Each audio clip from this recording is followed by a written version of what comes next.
नमस्कार दोस्तों। आज हम पढ़ेंगे, जैसा कि हमारी 3 क्लास हो चुकी हैं। कल की क्लास थोड़ी-सी ज़्यादा लंबी हो गई थी। मैं कोशिश करूँगा उसे थोड़ी-सी कम करें, 50 मिनट 60 मिनट के आसपास चलती रहेगी। तो हम लोगों ने जो कल क्लास छोड़ी थी, वो कहाँ थी? ये देखिए, जो कल हमने देखिए बात की थी क्लास पे कि ये रैशनल नंबर और इरेशनल नंबर। तो रैशनल और इरेशनल की जो वो मैंने जो डेफिनिशन बताई थी कि जिन नंबर्स को हम पी अपॉन क्यू के फॉर्म में रिप्रेजेंट कर सकते हैं उन्हें हम रेशनल कहते हैं, और जिन्हें पी अपॉन क्यू के फॉर्म में रिप्रेजेंट नहीं कर सकते उन्हें कहते हैं इरेशनल। मैंने कहा था कि ये हमारे पास इनकी सिंपल डेफिनेशन है। एक्चुअल डेफिनेशन इनकी क्या होगी? ऐसे नंबर, ऐसी संख्याएं जिनमें जो दशमलव होता है वो नॉन टर्मिनेटिंग और नॉन रिपीटिंग होता है।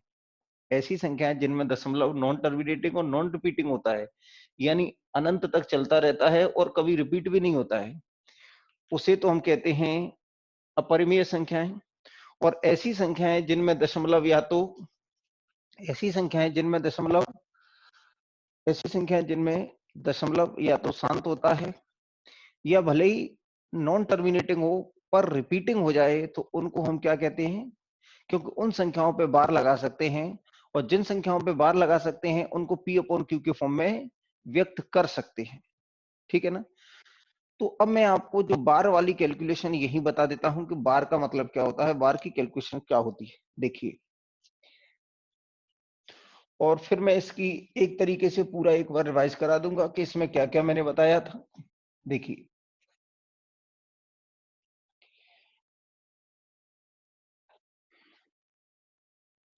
अब जैसे अगर हम बात करें, हमने कहा आपसे बार कैलकुलेशन क्या होती है। जैसे कहीं लिखा हुआ है, ये लिखा हुआ हमारे पास, ये लिखा हुआ है 0.666 एंड सो ऑन। और आप इसको जानते हैं कि ये अगर ये रहा होगा कभी 0 पॉइंट वार, और इसको हम क्या कह सकते हैं? ये कह सकते हैं कि अगर आप इसको कैसे सॉल्व करेंगे, तो मैंने कह दिया कि माना x बराबर इतना है। अगर मैं इसमें 10 का मल्टीप्लाई कर दूंगा तो 10x बराबर कितना हो जाएगा? 6.666। और ये अगर ये हो गया 10x और ये हो गया x, तो ये कितना हो जाएगा? 0.666। और ये आगे भी अगर माइनस माइनस, तो ये आ जाएगा हमारे पास 9x, और ये कितना आ जाएगा? ये तीन छह में से तीन छह घट जाएगा, तो ये कितना बचेगा? 6। तो x बराबर कितना आ जाएगा? 6/9 या 2/3, या कितना आ जाएगा? 2/3। तो ये तो कैलकुलेशन होती है, लेकिन जब हम इसको डायरेक्ट करना चाहते हैं तो किस तरह से करते हैं, देखिए हम जानेंगे आज। देखिए, यानी अगर हम देखें कि ये लिखा हुआ है, कि अगर हम इसको देख सकते थे कि ये लिखा हुआ है 0 और ये क्या लिखा हुआ है? 6 का बार।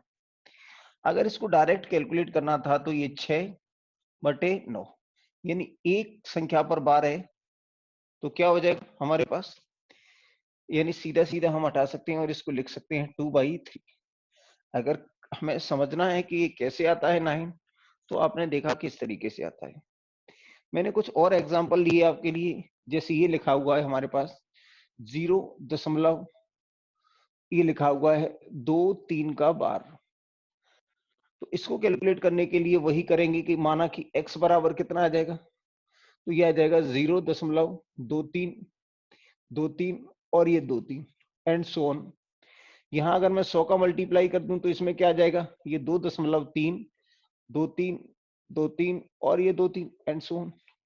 अब आप देखेंगे कि अगर मैं इसको यहाँ ले आऊं तो ये हो जाएगा x, और ये आ जाएगा 0.2323 और ये 2 3।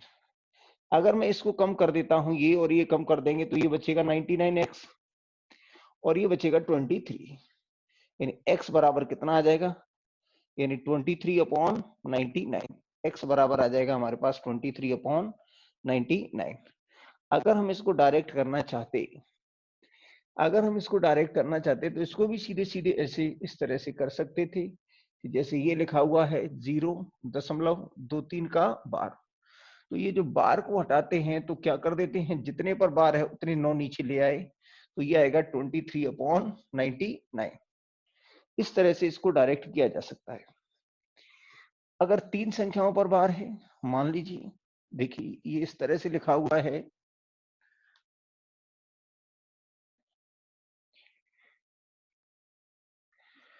ये लिखा हुआ हमारे पास इस तरह से कि ये लिखा हुआ 0.12 और ये क्या है 3 का बार।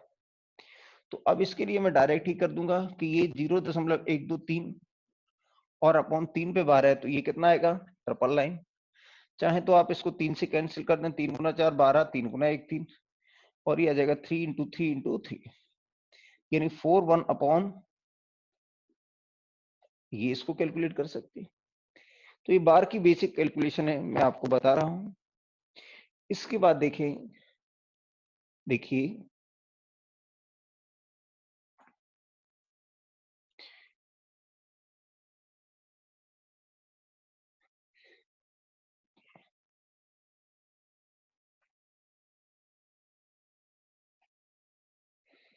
जैसे मैंने कहा आपसे कि ये लिखा हुआ है 0.12 और ये 3, ये बार लगा हुआ है।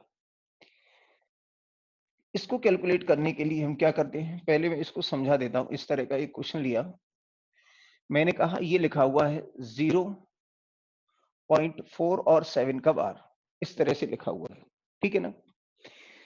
अगर हम इसे देखें कि इस तरह से लिखा हुआ है, तो मैंने कहा x बराबर क्या आएगा 0.477777, इस तरह से है, ठीक है ना, एंड सो ऑन। अगर मैं यहाँ 10 का मल्टीप्लाई कर दूं तो ये क्या आ जाएगा 0.477 और ये 7, ठीक है ना। अगर इसमें 10 का मल्टीप्लाई कर देंगे तो ये कहाँ चला जाएगा, दशमलव यहाँ चला जाएगा। अब इसमें मैं 10 का मल्टीप्लाई और कर देता हूं, तो ये हो जाएगा 100x, और ये कितना आ जाएगा, ये 4.777, इस तरह से रहेगा, ठीक है ना। ये इस तरीके से रहेगा, ठीक है। कितना भी, अब इसको मैंने अगर ये कह दिया ये 100x है और ये कितना है 10x है, तो ये 10x ले लिया। अगर ये 10x ले लिया तो ये कितना है 4.7777 एंड सो ऑन। 0 0 0 0 अगर कम करेंगे तो ये क्या आ जाएगा 47 माइनस कितना 4, यानी कितना आएगा 43, बराबर कितना आएगा 90x।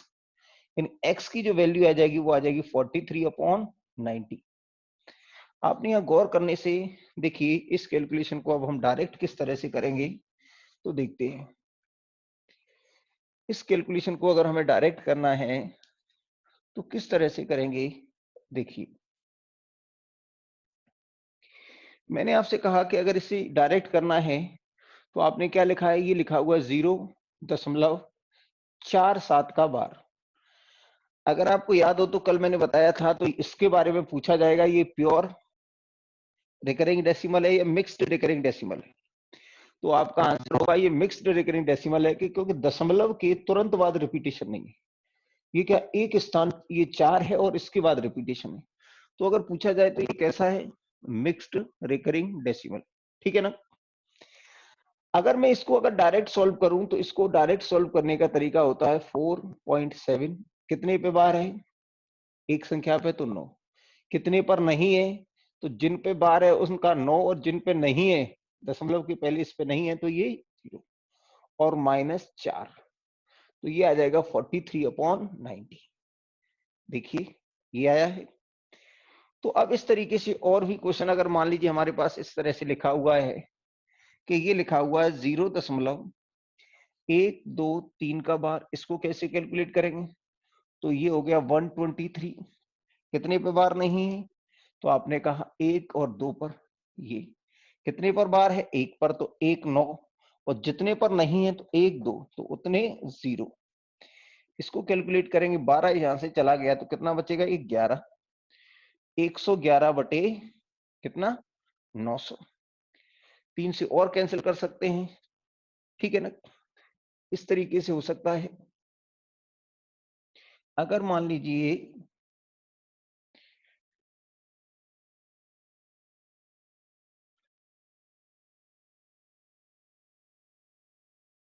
अगर वो हो गया, अगर मैंने आपसे कहा कि ये लिखा हुआ है हमारे पास 0.1 ये 2 3 का बार इस तरह से हो गया। तो इसमें आप क्या करेंगे कि ये क्या है, 2 संख्याओं पे बार है, यानी ये लिखेंगे 1 2 3। कितने पे बार नहीं है, 1 पर। तो जितने पर बार है उतना क्या आएगा, 9। जिस पे नहीं है उतना 0, यानी ये आ जाएगा 122 अपॉन 990। और भी आप 2 से 3 से जिससे भी कैंसिल होता है आप कर सकते हैं, ठीक है।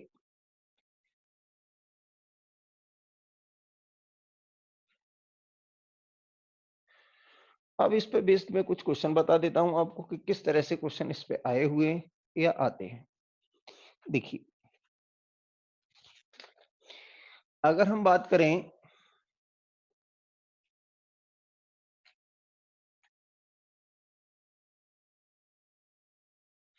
देखें, जैसे मैंने कहा है कि ये लिखा हुआ हमारे पास क्वेश्चन है,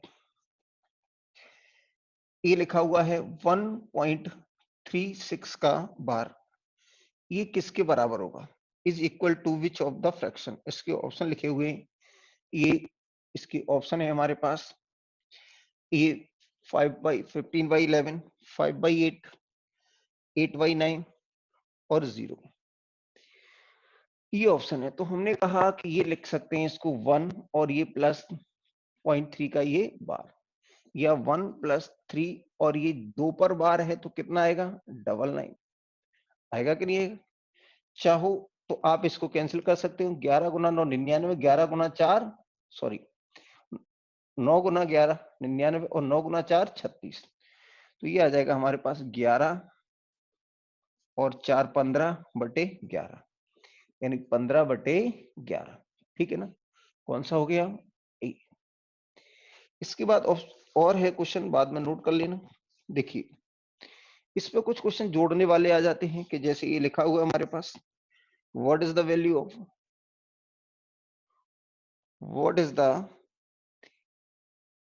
ऑफ 0.363 और प्लस 0.37, इसकी वैल्यू क्या होगी।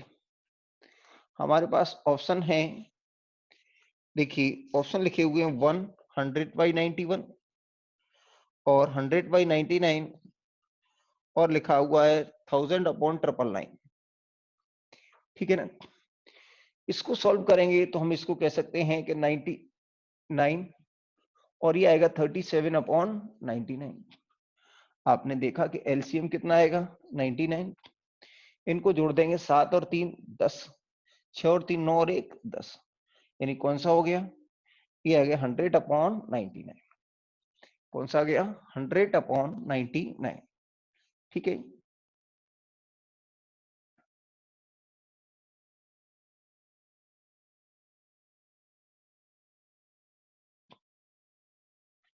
देखिए, इसके बाद अगर हम बात करें, जैसे क्वेश्चन लिखा हुआ है हमारे पास,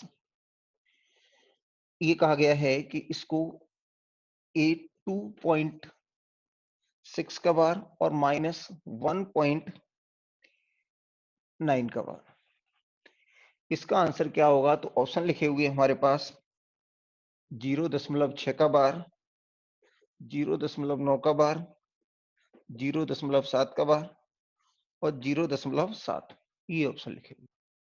सबसे पहले तो इसको लिखो 2 पॉइंट और ये आएगा 6/9। ये 2 पॉइंट, तो पॉइंट की जगह क्या हो गया, ये प्लस, और ये 6/9 माइनस, ये आएगा 1 और ये आएगा 9/9। हाँ या ना, ये क्या आएगा 9 बार है तो 9/9, यानी कितना हो गया, ये 1, यानी आ जाएगा 2 + 6/9 और कितना आएगा माइनस ये 1 + 1, यानी 2 + 2/3 और -2, ये और ये क्या हो गया, कैंसिल। यहां से आप 2 से ये कितने आएगा, 0.666 और डॉट डॉट, यानी कितना आएगा 0.6 का बार, यानी कौन सा हो गया, ये, ठीक है। इस तरह की बार पर कैलकुलेशन आती है, क्योंकि बार की कैलकुलेशन यहाँ ये जो बार है वो हमारा रेशनल नंबर से रिलेटेड है, तो क्यों ना यही बता दिया जाए। बाकी जब मैं सिंप्लीफिकेशन बताऊंगा तो उसमें भी क्वेश्चन आते हैं, तो वहां भी कुछ अच्छे क्वेश्चन की बात करेंगे। यहाँ अभी मैं बेसिक क्वेश्चन बता रहा हूं। देखिए इस तरह के हो गई, ये तो हो गई हमारी बार की कैलकुलेशन।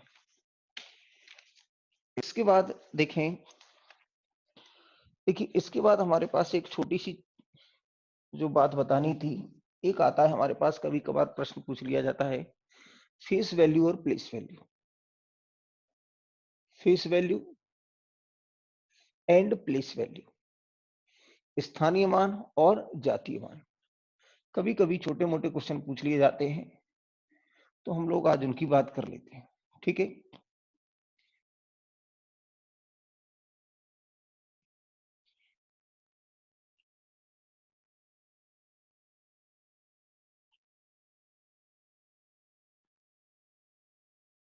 देखिए अब हम बात करेंगे फेस वैल्यू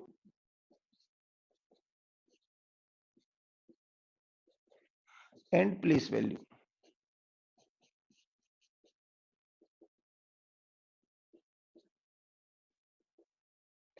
स्थानीय मान और जातीय मान।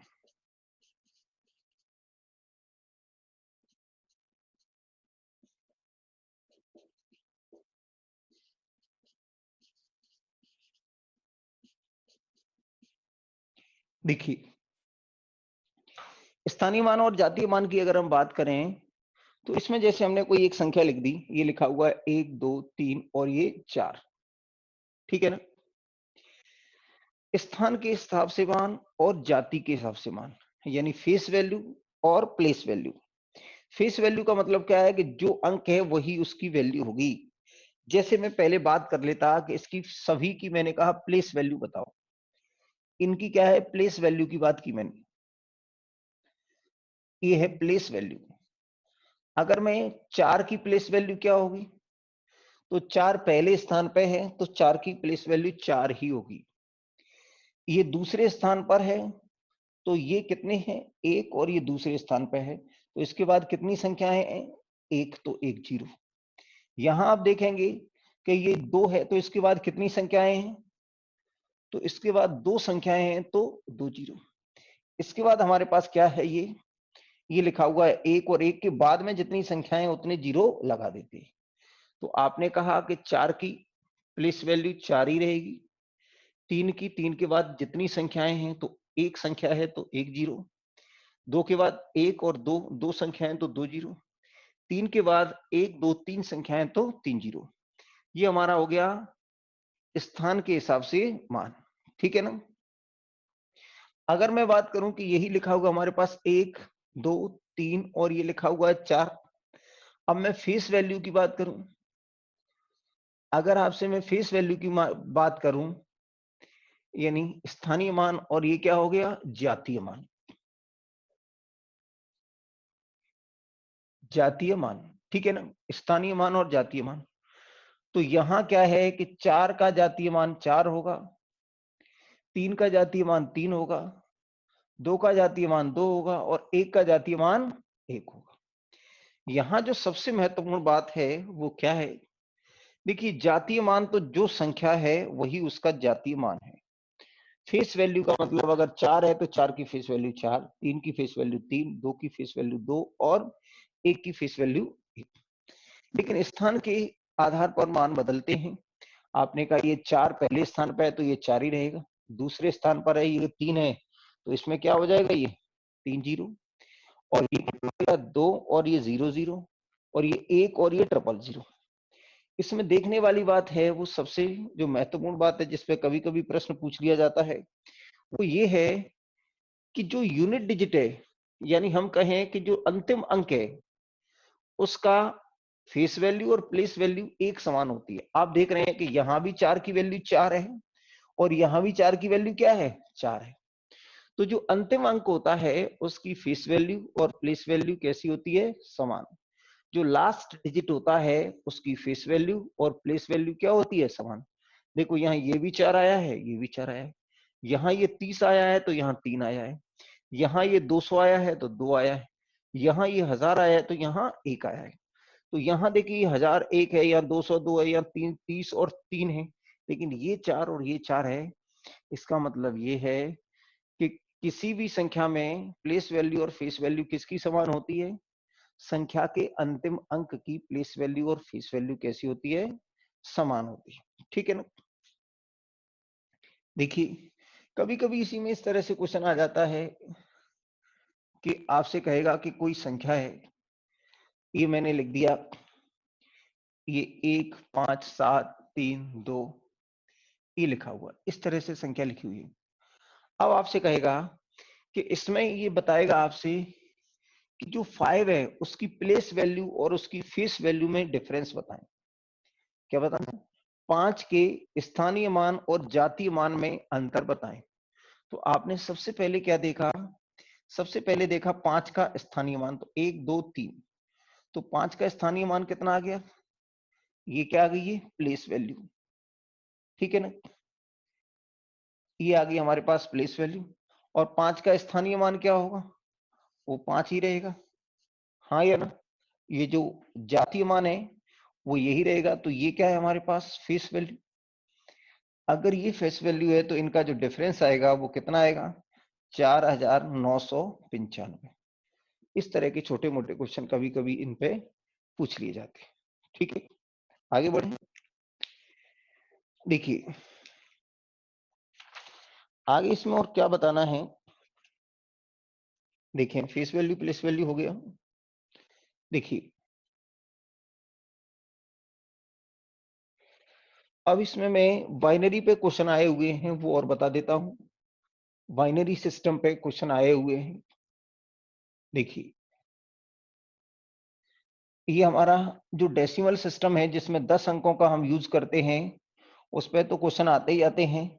लेकिन बाइनरी सिस्टम पे भी 2017 के प्री में क्वेश्चन पूछे गए थे, तब से क्वेश्चन नहीं देखे गए। तो जो क्वेश्चन आए हैं मैं उनको डिस्कस करा देता हूं कि बाइनरी सिस्टम क्या है। देखिए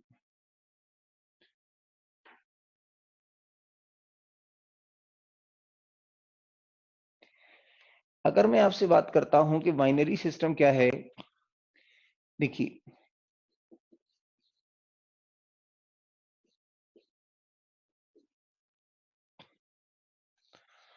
द्विआधारीय पद्धति।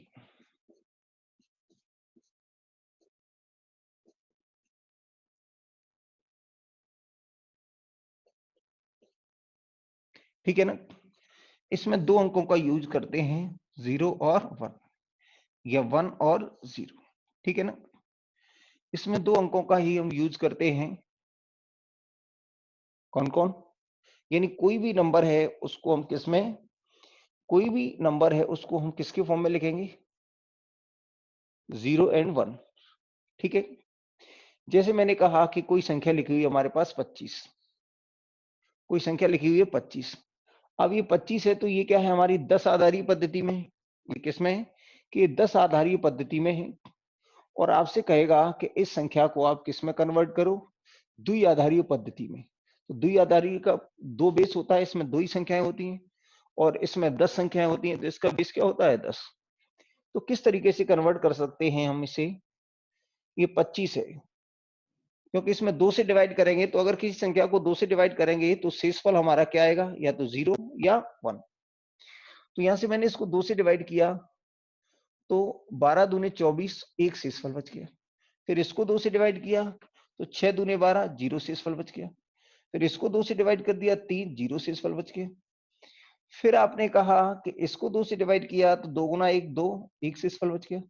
फिर यहां से 2 से डिवाइड किया तो भाग गया ही नहीं, क्या बच गया? शेषफल। अब इसको लिखने का तरीका हम कहां से है? यहां से है। तो ये लिखा हुआ 1 1 0 0 1, यानी क्या हो गया? ये हो जाएगा हमारे पास कितना? 1 1 0 0 और ये 1। यानी अगर हमारे पास 25 कोई संख्या है, अगर हमारे पास कोई 25 संख्या है उसको हम बाइनरी में लिखना चाहें तो कैसे लिखेंगे? इस तरीके से, यानी 1 1 0 0 1। अगर हमारे पास ये लिखा हुआ है 25, अगर हमारे पास ये लिखा हुआ है और आपसे कहा गया है कि इस संख्या को आप किस में कन्वर्ट करें? 10 आधारीय पद्धति में कन्वर्ट करें। आपको कुछ नहीं करना है। देखिए, यहां हम कहेंगे 2 की घात 0 प्लस यहां 2 की घात 1, 2 की घात 2, 2 की घात 3, 2 की घात 4, इस तरीके से लिखते जाएंगे। और जब समझ में आ जाएगा तो फिर और सॉर्ट कर सकते हैं। जैसे ये लिखा हुआ था हमारे पास 1 1 0 0 और ये 1, इसको हमें कन्वर्ट करना था। तो यहां से शुरुआत की हमने। ये क्या आएगा 2 की घात 0 प्लस 2 की घात 1 प्लस 2 से डिवाइड कर रहे हैं ना, 2 की घात 2, 2 की घात 3, 1 2 3 4 5, तो 2 की घात 4 तक ही जाएगा। 1 2 3 4 5, ये 0 है तो 0 और 0 इसको हटा दो, ठीक है ना। तो यहाँ 2 की घात 1 की वैल्यू कितनी आएगी, 2 की घात 0 की वैल्यू 1, ठीक है ना, प्लस 2 की घात 3 की वैल्यू 8, 2 की घात 4 की वैल्यू 16। इनको अगर आप जोड़ देंगे तो 8 16 और 8 24 और 1 25। इसका मतलब ये है कि ये जो द्विआधारीय पद्धति है, इसको 10 आधारीय पद्धति में क्या लिखेंगे हम, 25, ठीक है ना। एक दो क्वेश्चन मैं और करा देता हूं जो क्वेश्चन आए हुए। कुल मिलाकर अगर बाइनरी वाला दिया है कि अगर हमें कोई ये लिखा हुआ है 10 आधारी में, तो इसमें 2 2 से मल्टीप्लाई करते जाओ, और जो रिजल्ट आया है फाइनली, ये जो रिमाइंडर्स हैं उनको नीचे से लेके एक बार में लिख दो, तो ये क्या कहलाएंगी, ये कहलाएगी हमारी बाइनरी सिस्टम। ये हमने बाइनरी में कन्वर्ट कर दिया। जो क्वेश्चन आए हैं उनको मैं बता देता हूं आपको।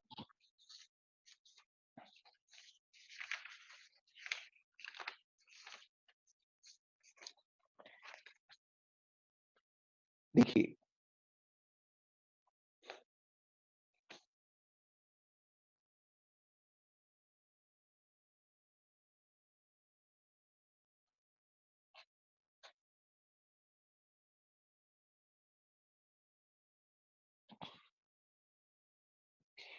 देखिए आपसे कहा गया था, ये कहा है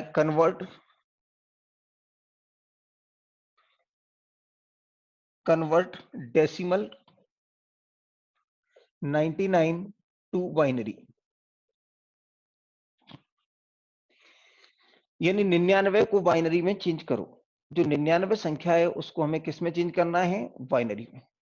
तो सबसे पहले हम क्या करेंगे, ये 99 को डिवाइड करना शुरू किया, 2 से करेंगे तो 49 दूने कितने होते हैं, 98, कितना बच जाएगा, 1, ठीक है।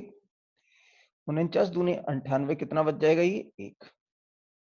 फिर मैंने कहा कि इसको फिर 2 से डिवाइड किया तो 24 दूने 48, 1 बच गया। फिर इसको डिवाइड किया तो 12 दूने 24, 0 बच गया। फिर 2 से डिवाइड किया, 6 दूने 12, ये तो 0 बच गया। फिर हमने डिवाइड किया कितने से, तो 3 दूने 6, फिर 0 बच गया। फिर 2 से डिवाइड किया तो 2 गुना 1 2, 1 बच गया। फिर 2 से डिवाइड किया तो 0 और ये कितना बच गया, 1। ये हमारे बाइनरी डिजिट आ गए। और हमेशा लिखना नीचे से शुरू करेंगे, तो ये लिखा हुआ 1 1 0 0 0 और 1 1, ठीक है ना। कितना आ गया ये, तो ये आ जाएगा 1 1 0 0 0 1 1। ये आ गया हमारा 99 को लिखने का तरीका, ठीक है ना। 99 को लिखने का तरीका हमारे पास क्या आ गया, 1 1 0 0 1 1। यानी 99 को अगर हमें लिखना है तो हम इस तरीके से लिखेंगे। 99 को अगर हमें लिखना है तो हम किस तरीके से लिखेंगे, 1 1 0 0 1 1, ठीक है। एक और क्वेश्चन देखिए, ये आया था, प्री में आया है। देखिए,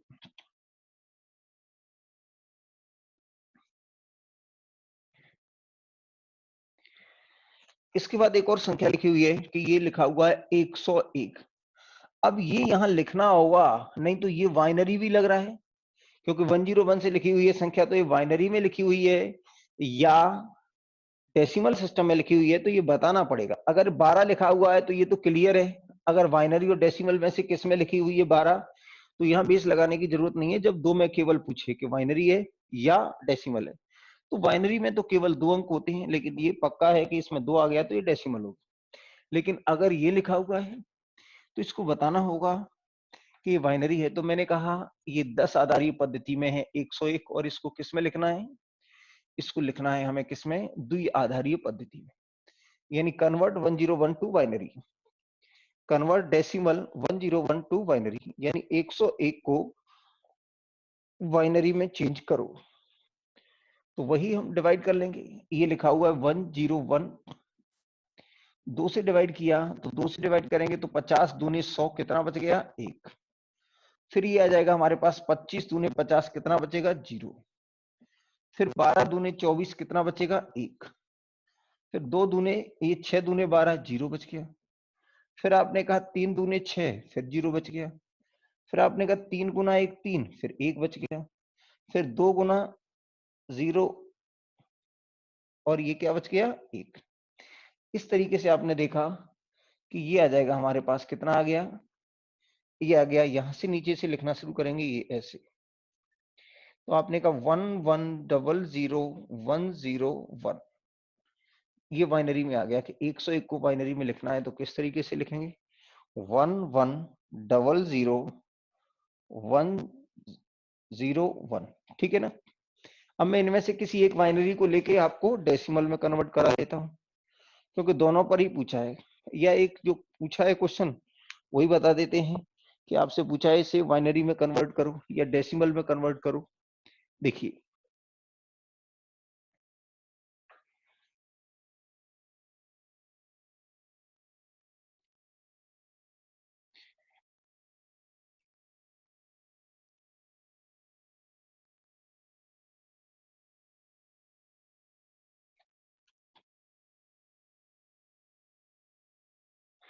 इसके बाद अगर हम देखें कि एक संख्या लिखी हुई है कि इसे डेसिमल में चेंज करो, ये प्रश्न आया हुआ है, ये भी कन्वर्ट बाइनरी, ये लिखा हुआ है convert binary 110111 to decimal. Option लिखे हुए हैं आपके पास, ऑप्शन 111, 101, 100 और लिखा हुआ है 110। यानी ये हमारे पास बाइनरी है और ये कहाँ कन्वर्ट करना है? डेसिमल में। तो वही मैंने बताया था आपको कि 2 की घात 0, 1 2 3 4 5 कुछ इस तरीके से करेंगे। देखिए,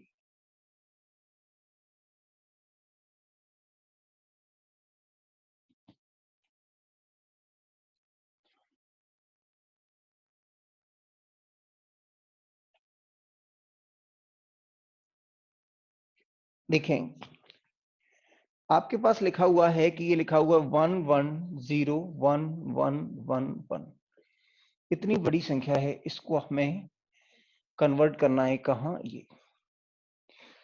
ये आएगा 2 की घात 0 प्लस 2 की घात 1, 2 की घात 2 और 2 की घात 3। जहां 0 है उसको आप लिखने की जरूरत नहीं है, ये 2 की घात 4 है, लेकिन इसका 0 से मल्टीप्लाई करेंगे तो इसका कोई मतलब नहीं रह जाता। ये 2 की घात 5 और ये 2 की घात 6, 1 2 3 4 5 6 7।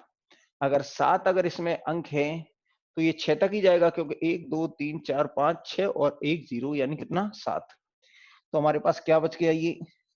ये आ जाएगा 2 की घात 6 यानी 64, 2 की घात 5 यानी 32, 2 की घात 3 यानी 8, 2 की घात 2 यानी 4 और 2 की घात 2 यानी 2, और ये कितना आएगा? 1। आप डायरेक्ट ही कर लेते कि ये कितना है? 64, ये 32, 8 4 2 और ये 1। 64 और 32 96, 96 और 8 104, 108, 110 और 111। आप एक बार जोड़ लेना, कितना आ जाएगा? ये 111। यानी ये जो बाइनरी है वो हमारा कितना? 32 और ये 96, 96 और 8 104, 104 108 110 और 111, ठीक है ना। इस तरीके से ये कन्वर्ट किया जा सकता है, ठीक है। ये हो गया हमारे पास हेक्साडेसिमल। ऑक्टाडेसिमल पर क्वेश्चन अभी आए नहीं है, तो उन पे बताने का कोई मतलब बनता नहीं है, ठीक है ना। इस पे भी 17 के प्री में आए थे, उसके बाद इस पे भी क्वेश्चन नहीं देखे जा रहे हैं। देखिए, आपने नोट कर लिया होगा। अब इसमें क्या बातें और बतानी है, फेस वैल्यू प्लेस वैल्यू बता दी आपको, बार वाली कैलकुलेशन भी बता दी। अब देखिए जो प्राइम नंबर्स की कैलकुलेशन थी कि प्राइम नंबर्स को किस तरीके से देखते हैं। देखिए जैसे मैंने कहा कि ये लिखा हुआ है हमारे पास,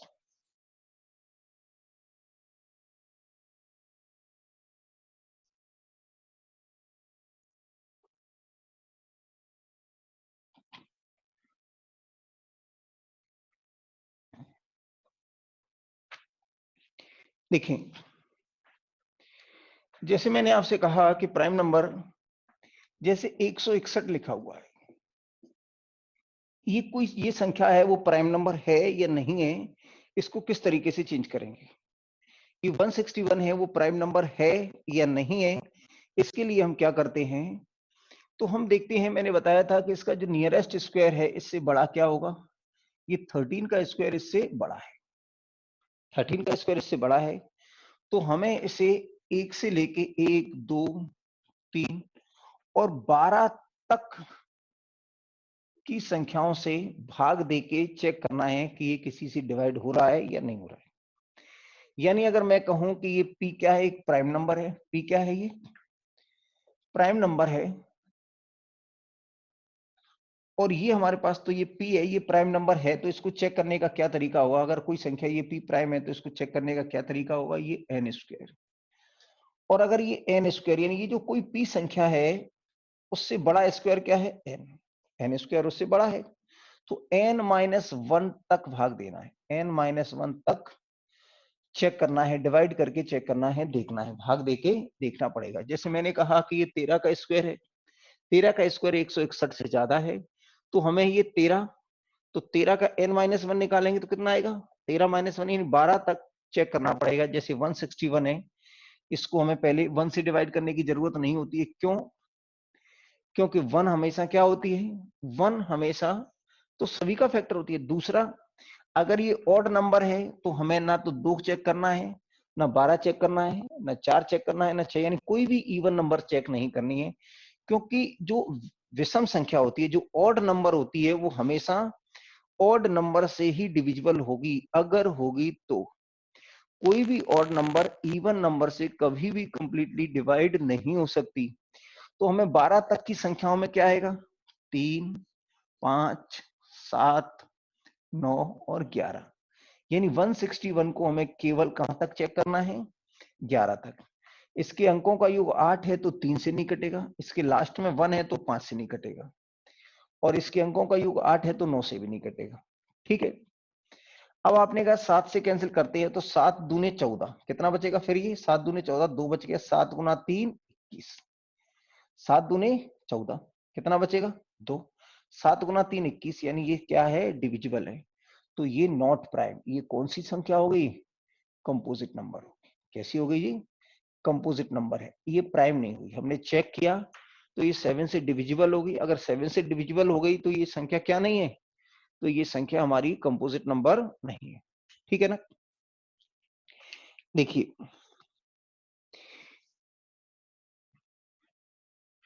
ये कैलकुलेशन भी हो गई कि प्राइम नंबर को कैसे चेक करते हैं। देखिए अगर आपने नंबर्स पढ़ लिए हैं तो नंबर्स की क्लासिफिकेशन पे काफी क्वेश्चन लैंग्वेज बेस्ड बन जाते हैं, जिनमें लिखा आएगा कि ऑल रियल नंबर ये हैं, ऑल नेचुरल नंबर ये हैं, तो आप पहला है सही कि दूसरा सही है। मैं एक दो क्वेश्चन बता देता हूं, पहले मैं एक बार जो बताए आपको रियल नंबर उनको एक बार और समझा देता हूं। देखिए जो रियल नंबर जो सागर था हमारा, ये जो रियल नंबर का जो सागर है, ये क्या है, ये रियल नंबर, जो हमारे नंबर हैं, जो हमारे काम के नंबर है, वो सब इसी में। आपने देखा कि ये रियल नंबर में से दो भाग हुए थे, क्या क्या हुए थे, एक रैशनल हुआ था और एक क्या हुआ था, इरेशनल हुआ था, हाँ या ना। फिर रैशनल के सब कुछ हुआ था, जो रैशनल में ही सब कुछ था, हाँ या ना। ये तो हमारे पास इरेशनल होगी। फिर आपने देखा कि बाकी जो कुछ बचा था वो कहां से हुआ था, इसमें, तो इसी में क्या गया था, इसी में हमारा फ्रैक्शन था, वो बना चुके हैं आपको पता है, और इसी में क्या था, ये इंटीजर था, पूर्णांक था, पूर्णांक था। इसी में हमारा फिर क्या था, इसी में मैंने कहा कि पूर्णांक को मैंने दो भागों में बांटा, एक तो होल नंबर और एक नेगेटिव इंटीजर। ये आप बनाया हुआ है आपके इंटीजर। और होल नंबर को मैंने दो भागों में बांटा था, क्या, जीरो और पॉजिटिव इंटीजर। और जो पॉजिटिव इंटीजर थे वही क्या थे, नेचुरल नंबर के बराबर थे। जो पॉजिटिव इंटीजर का सेट है वही क्या है, नेचुरल नंबर का सेट है। तो इस तरीके से आपने देखा कि ये सभी की सभी संख्याएं, चाहे इरेशनल हो वो भी क्या है, किसके अंदर है, वो भी रियल। तो इरेशनल नंबर भी रियल नंबर होते हैं, रैशनल नंबर भी रियल नंबर होते हैं, फ्रैक्शन भी रियल है, इंटीजर भी रियल है, होल नंबर भी रियल है, नेगेटिव भी रियल है, जीरो भी रियल है, पॉजिटिव भी रियल है, और नेचुरल नंबर भी क्या है, रियल है। कल मैं अपना वीडियो मैंने देखा था, तो जो मैंने आपको बताया था कि मैंने कहा कि नेचुरल नंबर, कल मैं पहले वीडियो को देख रहा था तो मुझे ये लगा कि मैं यहाँ ये नेचुरल नंबर लिख गया। नेचुरल नंबर में से मैंने क्या डिवाइड कर दिए थे, इवन और ऑड। याद करो, सम और विषम। और मैंने कहा कि इवन जीरो भी होता है, दो भी होता है, चार भी होता है, छह भी होता है, -2 भी होगा, -4 भी होगा। और ये क्या है कि -3 है, -1 है, +1 है, ठीक है ना, +3 है, +5 है। ये क्या संख्या है, ये ऑड है। तो इवन ऑड कम से कम जीरो तो इसमें होता ही है, हाँ या ना। अगर इसमें जीरो होता ही है तो ये क्या हो गए, जीरो भी, ये नेगेटिव में भी चला जाएगा, पॉजिटिव भी हो सकता है। तो कहने का मतलब ये है कि ये नेचुरल नहीं होना चाहिए। वहां अगर मैंने लिख दिया है तो मैं गलती कर गया हूं, कभी कभी हो जाती है, याद नहीं रहता है। ये इंटीजर्स का है, ये क्या है, इंटीजर्स। क्योंकि ये जीरो, नेगेटिव, पॉजिटिव, ये कहाँ आ रहे हैं, देखो ये लिखा हुआ इंटीजर में क्या आ रहा है, नेगेटिव, और होल मिलके क्या है, जीरो और पॉजिटिव।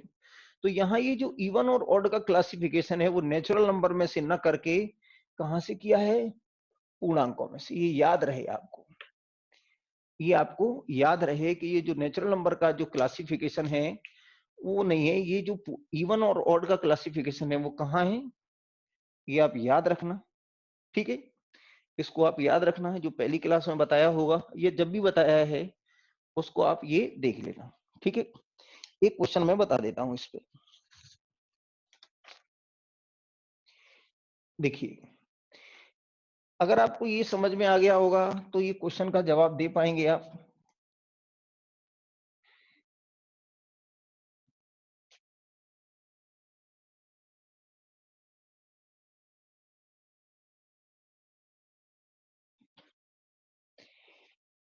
देखिए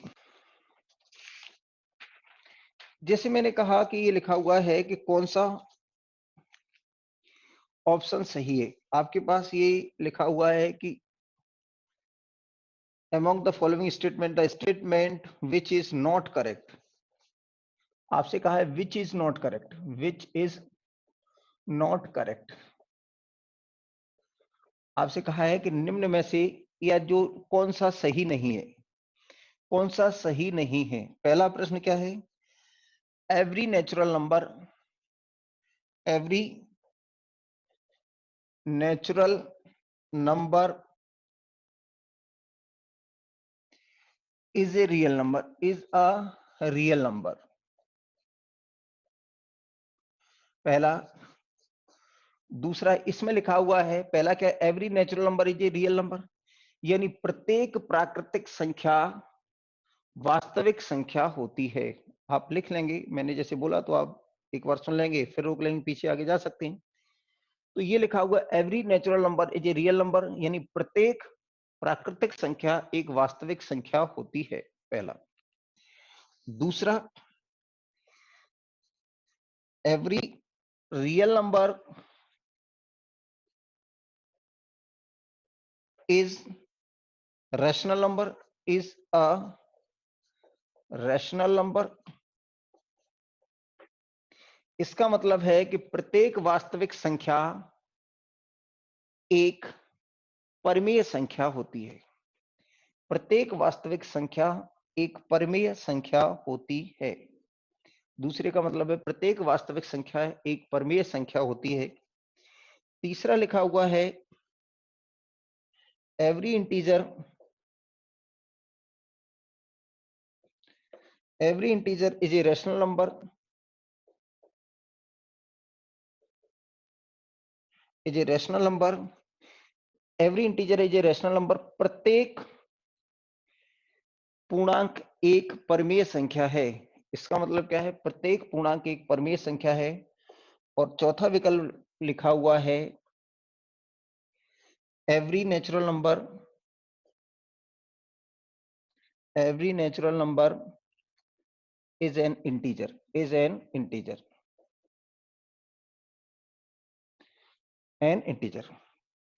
यानी प्रत्येक प्राकृतिक संख्या एक पूर्णांक है। प्रत्येक प्राकृतिक संख्या एक पूर्णांक है।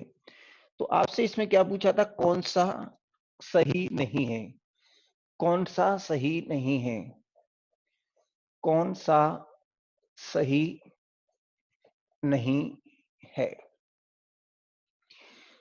आज हमारा क्लासिफिकेशन ऑफ नंबर पूरा हो जाएगा। कल से मैं डिविजिबिलिटी पे बात करूंगा। देखिए, अगर आप यहां देखते हैं कि ये रियल नंबर है, रियल नंबर में से रेशनल और फिर जो कुछ है वो रेशनल नंबर। तो पहला लिखा हुआ है every natural number is a real number. Every natural number is a real number. तो आपने देखा कि ये क्या है हमारे पास? रियल नंबर, हाँ या ना? और यहां हमारे पास है नेचुरल नंबर। तो ये सही है कि जो नेचुरल नंबर है वो किस में आते हैं? रियल नंबर के अंदर आते हैं, कि जो सभी के सभी नेचुरल नंबर है वो क्या है? रियल नंबर है।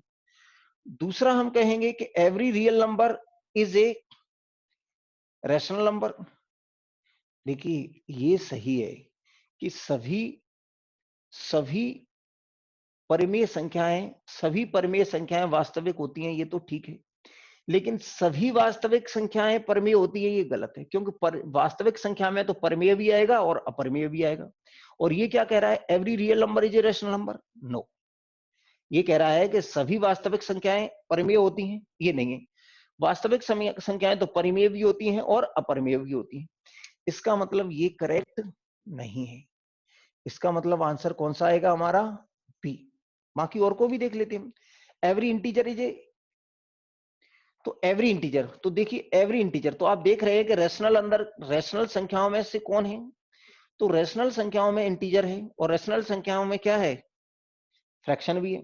तो हम ये कह सकते हैं कि सभी इंटीजर भी रेशनल है और सभी फ्रैक्शन भी रेशनल है।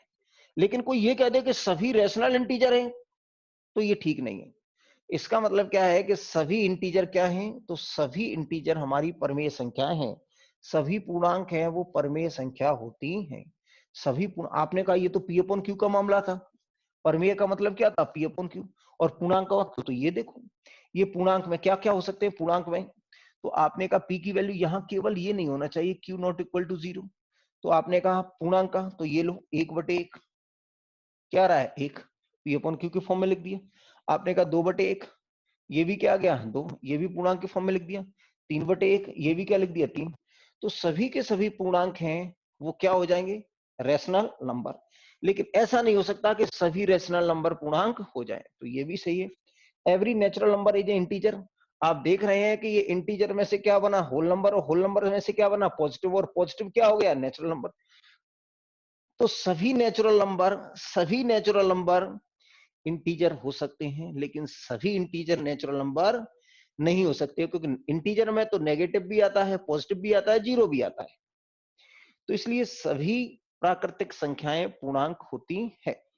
ठीक है ना? एक आध क्वेश्चन इस पे और बता दिया जाए।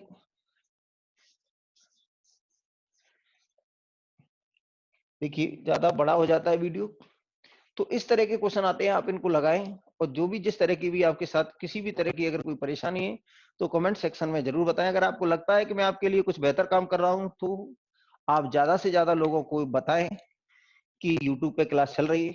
बहुत सारे बच्चे कहते हैं कि कब तक चलेगी, कब तक चलेगी। तो मेरे प्यारे साथियों, मैंने अभी आपको पहले दिन बताया था, मैं आपके साथ किसी तरह का कोई ऐसा नहीं कहूंगा कि मैं आपसे कोई इस तरह का वादा कर दूं। मैंने आपसे कहा था कि ये 3 तारीख तक मैं क्लास लूंगा। 3 तारीख के बाद की क्या स्थिति होगी ये 3 मई के बाद ही पता चलेगा। अभी मैं 3 तारीख तक आपके साथ हूँ, लगातार साथ हूँ। ठीक है, अभी मेरे पास समय है, मैं आपके लिए वीडियो बना रहा हूँ। ठीक है ना? कल फिर मिलेंगे इसी समय। और कल जो मैं पढ़ाऊंगा उसमें सबसे ज्यादा क्वेश्चन पूछे जाते हैं एग्जाम में डिविजिबिलिटी पे। तो कल की क्लास हमारे लिए बहुत महत्वपूर्ण होने वाली है। तब तक मेहनत करते रहें, आशावादी रहें, हमेशा पॉजिटिव सोचें और मेहनत करते रहें। जितना कर सकते हैं उतनी मेहनत करें। इसी के साथ हम कल फिर मिलेंगे। तब तक के लिए बाय बाय, टेक केयर।